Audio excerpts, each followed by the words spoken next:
नमस्कार, आभार, अभिनंदन, स्वागत आप सभी का कॉर्पोरेट सेंट्रल में। मैं हूं विपुल सिंह। एक ऐसा शो जिसमें कॉर्पोरेट से जुड़ी हुई हर छोटी बड़ी खबर पर हमारी पैनी निगाह रहती है, डिटेल में उस पर चर्चा होती है और साथ ही साथ ये भी बताते हैं कि उस खबर का असर क्या निकल करके आएगा शेयर बाजार पर, उस सेक्टर के ऊपर और कंपनी के भविष्य को लेकर के क्या कुछ संभावनाएं बनती हुई दिखाई दे रही हैं। तो शुरू करते हैं आज का बुलेटिन और आज के बुलेटिन की शुरुआत करेंगे अदानी समूह से जुड़ी खबर के साथ। अदानी समूह से जुड़ी आज बड़ी खबरें सामने आई हैं। पहली खबर समूह के कर्ज से जुड़ी हुई है। कंपनी की ओर से आरबीआई को दिए गए प्रेजेंटेशन से ये पता चलता है कि हिंडनबर्ग की ओर से रिपोर्ट दिए जाने के बाद समूह ने 19,235 करोड़ रुपए का कर्ज जुटाया है। नए कर्ज के बाद कंपनी पर कुल कर्ज 2,27,248 करोड़ रुपए हो गया है।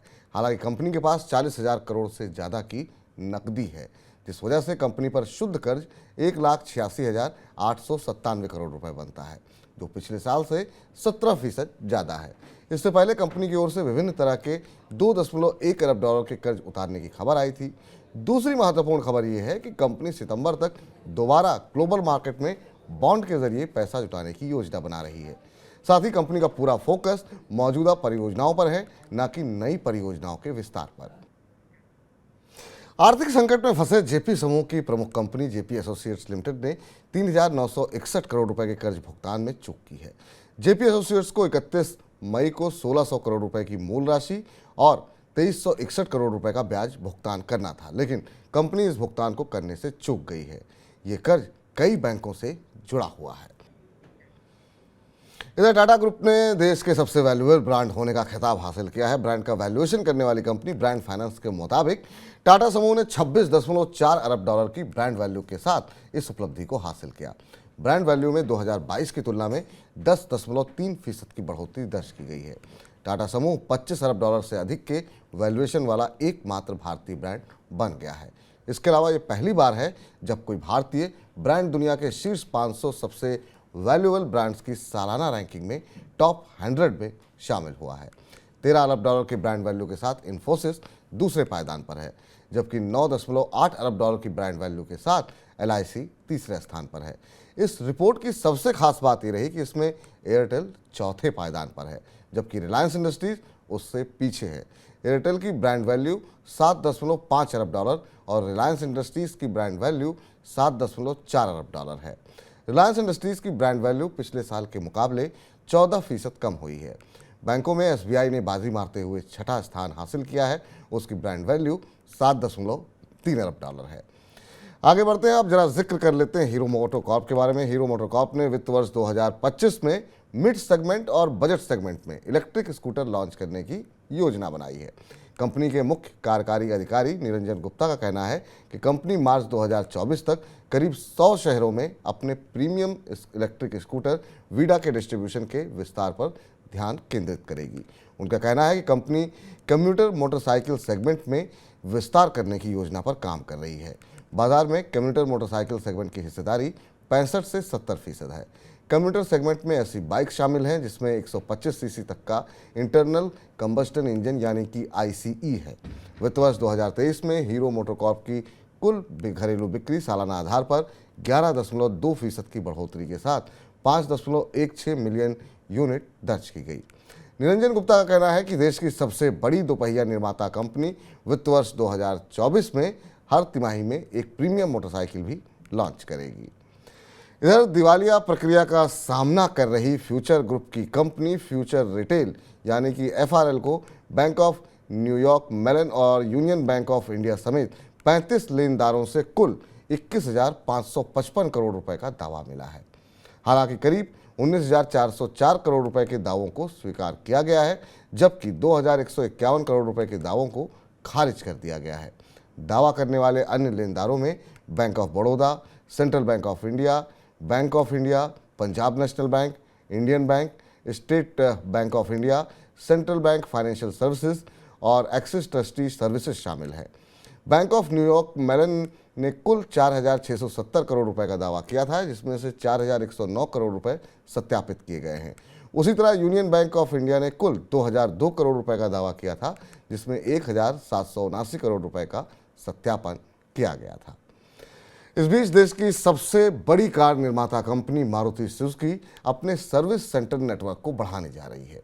कंपनी बाजार में अपने खो चुके मार्केट शेयर को वापस पाने के मकसद से ये कदम उठाने जा रही है।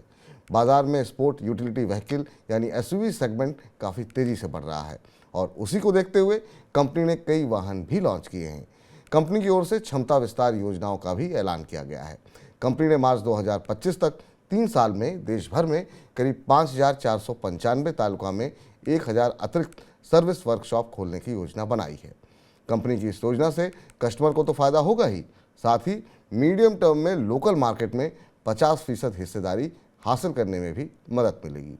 मारुति सुजुकी के executive director service Partho Banerjee का कहना है कि चालू वित्त वर्ष में हम रोजाना एक सर्विस स्टेशन खोलेंगे।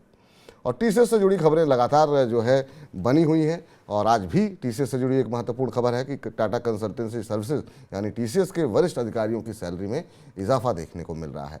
वित्त वर्ष 2022-23 में टीसीएस के मुख्य कार्यकारी अधिकारी और मैनेजिंग डायरेक्टर के पद से हट चुके राजेश गोपीनाथन की मिलने वाले भुगतान में 13.17% का इजाफा देखने को मिला है। कारोबारी साल 2022-23 में राजेश गोपीनाथ को भुगतान के रूप में कुल 29.16 करोड़ रुपए मिले थे। गोपीनाथन को सैलरी के तौर पर 1.73 करोड़ रुपए दिए गए थे, जबकि बेनिफिट्स, अनुलाभ और अलाउंसेस के रूप में 2.43 करोड़ रुपए और कमीशन के रूप में 25 करोड़ रुपए मिले थे। टीसीएस की कारोबारी साल 2022-23 की सालाना रिपोर्ट के मुताबिक कंपनी के वरिष्ठ अधिकारियों के कुल वेतन में पिछले साल के दौरान करीब 120% यानी दोगुने से भी ज़्यादा की बढ़ोतरी हुई है। एक अन्य वरिष्ठ अधिकारी एन गणपति सुब्रमण्यम को भी कंपनी की ओर से 23.50 करोड़ रुपए का भुगतान किया गया है। और इधर बैलेंस शीट में सुधार के बावजूद भारत संचार निगम लिमिटेड यानी कि बीएसएनएल का मार्केट शेयर बाजार में मौजूदा प्रतिद्वंदियों के बीच लगातार कम हो रहा है। बीएसएनएल ने वित्त वर्ष 2023 में अपने बैलेंस शीट में सुधार की जानकारी साझा की है। हालांकि वित्त वर्ष 2023 में कंपनी के शुद्ध और नकद घाटे में बढ़ोतरी देखने को मिली है। आंकड़ों के मुताबिक वित्त वर्ष 2023 में कंपनी की शुद्ध बिक्री सालाना आधार पर 13% की बढ़ोतरी के साथ 19,128 करोड़ रुपए दर्ज की गई थी, लेकिन इस दौरान कंपनी का शुद्ध घाटा 17% बढ़कर 8,162 करोड़ रुपए दर्ज किया गया था।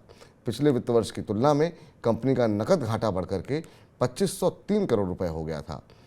पिछले वित्त वर्ष में कंपनी को 1,674 करोड़ रुपए का नकद घाटा हुआ था। कंपनी लगातार 6 साल से नकद घाटा उठा रही है, जबकि पिछले 14 साल से कंपनी को शुद्ध घाटा हुआ है। और इधर आयुर्वेद उत्पाद बनाने वाली कंपनी पतंजलि अपने टूथपेस्ट प्रोडक्ट के लिए अब आक्रामक मार्केटिंग और वितरण अभियान शुरू करने की योजना बना रही है।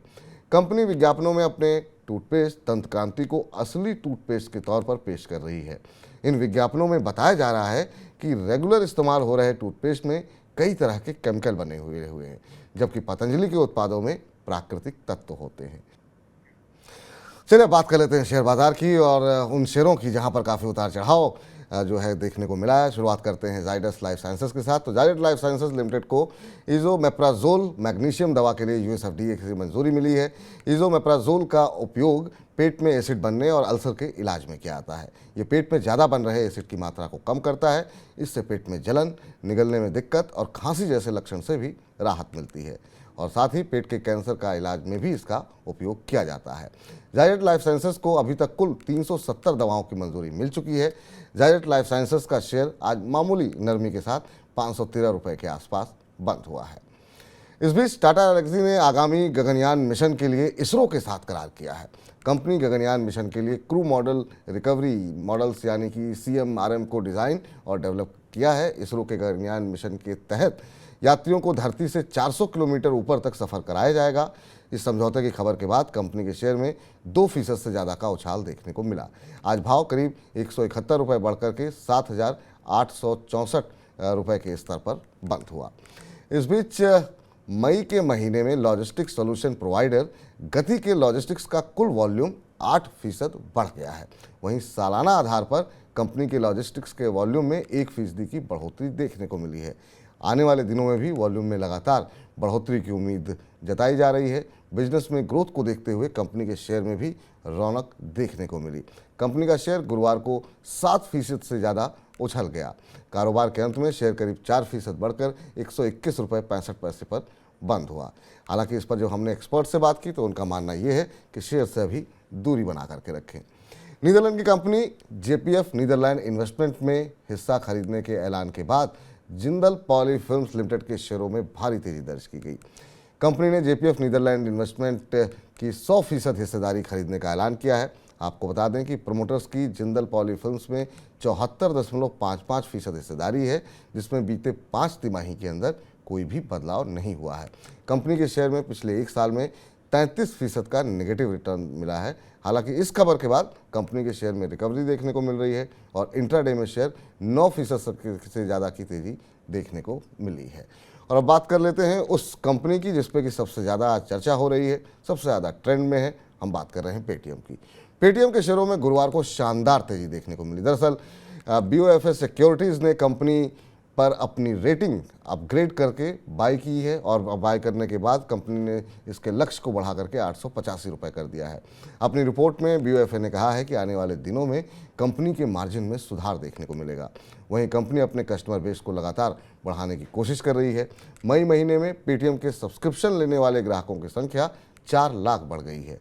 मौजूदा समय में कंपनी को कुल 75 लाख ग्राहकों से सब्सक्रिप्शन के लिए पैसे मिल रहे हैं। अप्रैल और मई के दौरान कंपनी ने 85 लाख रुपए के लोन बांटे हैं। पिछले 6 महीने में पेटीएम के शेयर में 50% से ज़्यादा की तेजी देखने को मिली है। गुरुवार को कंपनी के शेयर में 7% से ज़्यादा की मजबूती देखने को मिली।